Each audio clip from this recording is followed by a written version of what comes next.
Hello friends, welcome to யாஸ் recipes.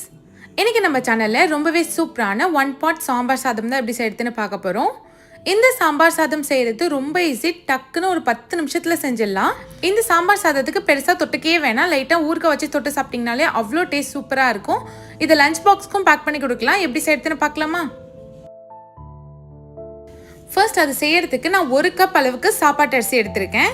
நான் சொல்கிற ரேஷியோ வந்து 3 பேர் சாப்பிட்ற அளவுக்கு. இது கூடவே அரிசியில் பாதி துவரம்பருப்பு சேர்த்துக்கோங்க, 1/2 கப் அளவுக்கு. இதை நல்லா வாஷ் பண்ணிவிட்டு ஒரு 10 நிமிஷம் ஊற வச்சு எடுத்துக்கலாம். இப்போ இது ஊறட்டும். குக்கரில் 2 ஸ்பூன் எண்ணெய் சேர்த்துக்கோங்க. இப்போ இதோடவே ஒரு 10 சின்ன வெங்காயத்தை கட் பண்ணி வச்சுருக்கேன், அதையும் சேர்த்துக்கலாம். சாம்பார் சாதத்துக்கு சின்ன வெங்காயம் சேர்த்திங்கன்னா ரொம்ப நல்லாயிருக்கும். 3 பல் பூண்டு சேர்த்து இதை நல்லா வதக்கி எடுத்துக்கலாம். வெங்காயம் பார்த்தீங்கன்னா நல்லா கண்ணாடி பதம் வரணும், அந்த மாதிரி வதக்கி எடுத்துக்கோங்க. வெங்காயம் பார்த்தீங்கன்னா ஓரளவுக்கு நல்லா வதங்கிடுச்சு. இதில் ஒரு மீடியம் சைஸ் தக்காளியை கட் பண்ணிவிட்டு சேர்த்துக்கோங்க. இப்போ இந்த தக்காளியும் லைட்டாக வதக்கி எடுத்துக்கோங்க. ரொம்ப வதங்க வேணாம், லைட்டாக வதங்கினாலே போதும். இது கூடவே நம்ம கட் பண்ணி வச்ச காய்கறி எல்லாமே சேர்த்துக்கோங்க. நான் இன்னைக்கு கேரட், பீன்ஸ், முருங்கைக்காய், வெண்டைக்காய், கத்திரிக்காய்னு எல்லாமே சேர்த்துருக்கேன். சேர்த்துட்டு ஒரு 5 நிமிஷம் இந்த எண்ணெயிலே வதக்கி விடுங்க அந்த காயை.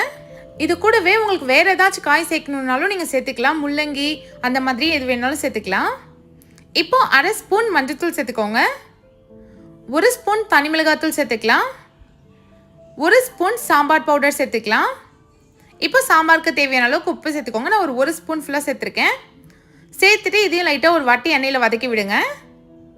அந்த காய் மசாலா எல்லாமே நல்லா ஒன்று சேர மிக்ஸ் ஆகி வரட்டும். இப்போ நல்லா மிக்ஸ் ஆகிடுச்சு.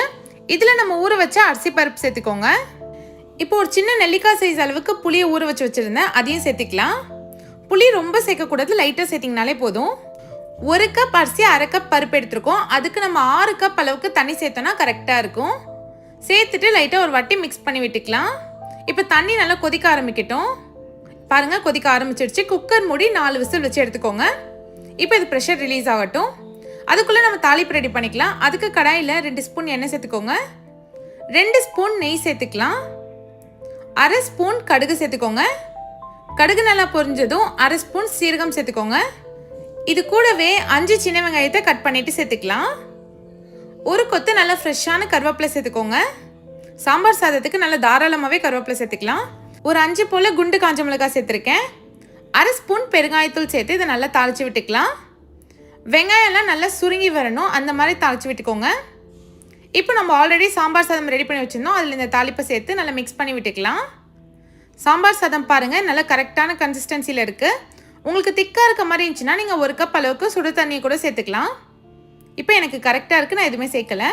இப்போ நல்லா தாராளமாக கொத்தமல்லி தழை சேர்த்துக்கோங்க. 1 ஸ்பூன் நெய் சேர்த்துட்டு நல்லா மிக்ஸ் பண்ணிவிட்டு சர்வ் பண்ணிக்கலாம். சாம்பார் சாதத்தோட கன்சிஸ்டன்சி பார்த்தீங்கனாலே ரொம்பவே பர்ஃபெக்டாக வந்திருக்கு.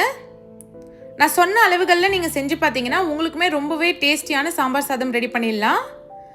அவ்வளோதான், ரொம்பவே ஈஸியான சாம்பார் சாதம் வீட்டில் ரெடி பண்ணியாச்சு. இதை நீங்கள் கண்டிப்பாக ட்ரை பண்ணி பாருங்கள். ட்ரை பண்ணிவிட்டு எப்படின்னு சொல்லி கமெண்ட் பண்ணுங்கள். வீடியோ பிடிச்சிருந்தா யாஸ் ரெசிபீஸ் சேனலை சப்ஸ்கிரைப் பண்ணிவிடுங்க. தேங்க்ஸ் ஃபார் வாட்சிங்.